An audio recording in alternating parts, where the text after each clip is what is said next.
ao Backstage. Hoje eu tô na Casa Juicy, aqui com o Júnior Guarnieri. Isso? Isso. Isso. Bom, eu queria saber de você como você começou a sua carreira aqui na casa e um pouquinho da história desse ambiente lindo. Tá, ok. Nós começamos em 2003, tá? Com uma loja de vintage que era na Alameda Tietê. Nós ficamos um grande tempo lá. A história vai mais atrás ainda, se for ver assim. A gente começou mesmo, foi na nossa casa, eu e minha sócia, que é a Si, do Ju e Si. Nós morávamos, era até engraçado assim, porque nós morávamos na Oscar Freire, que é na esquina Cadoc Lobo, que era onde tinha todas as lojas, caras, aquela coisa toda.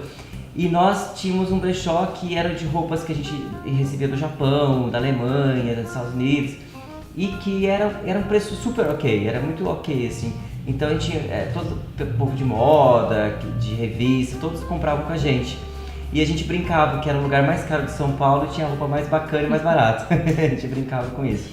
Então aí depois nós abrimos uma loja mesmo, porque não dá pra ficar tendo todo mundo em casa o tempo todo, apartamento. E aí depois de um tempo que nós estávamos na Alameda Tietê, nós comprávamos muitas peças que a gente falava, não vamos vender essa peça não, essa peça é muito importante, vamos vender isso. E aí começou um acervo. Daí a gente começou a pensar, poxa, a gente tem que ter um acervo para outras histórias. A gente recebe essas coisas lindas, vende tudo e depois. Então a gente tem que ter uma outra história com isso.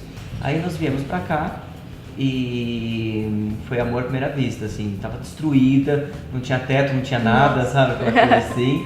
E aí a gente fez uma reforma básica, assim. E foi daí que começou, assim, a Casa Juicy mesmo, né? Esse espaço aqui. Aqui foi o primeiro cartório de São Paulo, tá? Essa aqui é a primeira rua de São Paulo, então tem muita história. O prédio é datado de 1890. Então aqui agora a gente abriga um acervo de mais de 35 mil peças, tá? Somente para locação, tá? Nós locamos para cinema, teatro, estudantes de moda, designers que vêm pesquisar, mas o forte nosso é a locação para cinema e publicidade.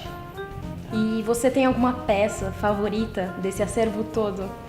Assim, escolher uma peça é até difícil dizer assim, porque a gente tem uma outra parte do acervo que não fica nessa casa, fica na minha casa, as Sete Chaves, porque são peças que não dá pra você locar para um cinema, para publicidade, que a peça já tem uma idade já, né? São peças internacionais, algumas até de desfile, que a gente tem de Jean Paul Gaultier, a gente tem peças da Biba, Bárbara Runick, figurinos da Rita Lee, originais da carreira dela, da década de 70, né?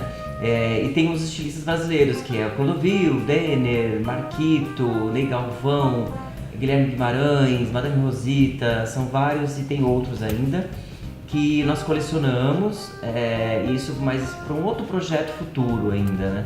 Que seria para museologia, tá? Para pesquisas assim também. Então, mas não tenho nenhuma aqui disponível para mostrar para vocês. Você costuma usar alguma peça daqui? Tipo no dia a dia, assim, tô com vontade de usar, vou lá e às pego. vezes uma jaqueta, tá frio hoje, pega uma jaqueta, alguma coisa assim. Mas praticamente não. Acho que eu já usei elas e trouxe pra cá, sabe?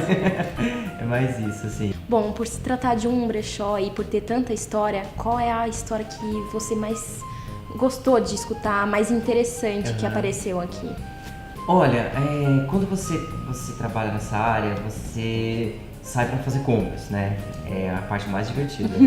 Então quando você entra na casa das pessoas, é uma viagem, assim. Parece que você entra, você faz uma regressão. Você entrou na casa de alguém na década de 70, né? E aí você abre os armários, né? Às vezes são pessoas que já faleceram, e aí a filha, a avó, a neta cuida, e aí fazem aqueles inventários, né? Então a gente vai muito nesses lugares. E nessas andanças, assim, já aconteceu não uma vez, mas 4 vezes, eu tenho arquivadas. Tenho uma aqui para mostrar para vocês, que é interessante. Por exemplo, essa revista, ela é datada de 1975.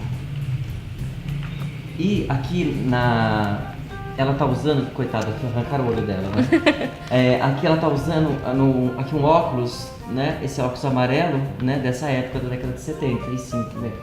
E aqui eu tenho o óculos, Nossa. que é o mesmo óculos, tá?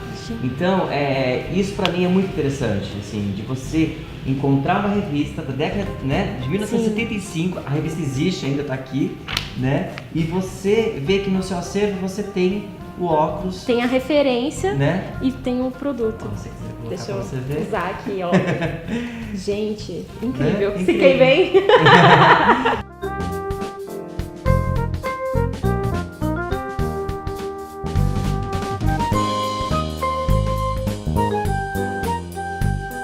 Bom, eu queria te fazer uma pergunta clássica do nosso canal.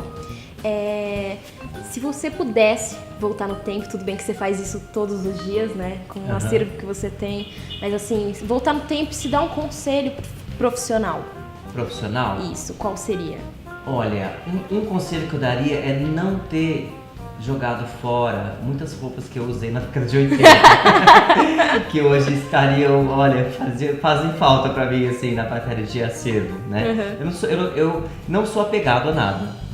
As minhas coisas eu não sou apegado, mas quando é pro acervo eu sou apegado, porque pra mim é um material de trabalho, tá?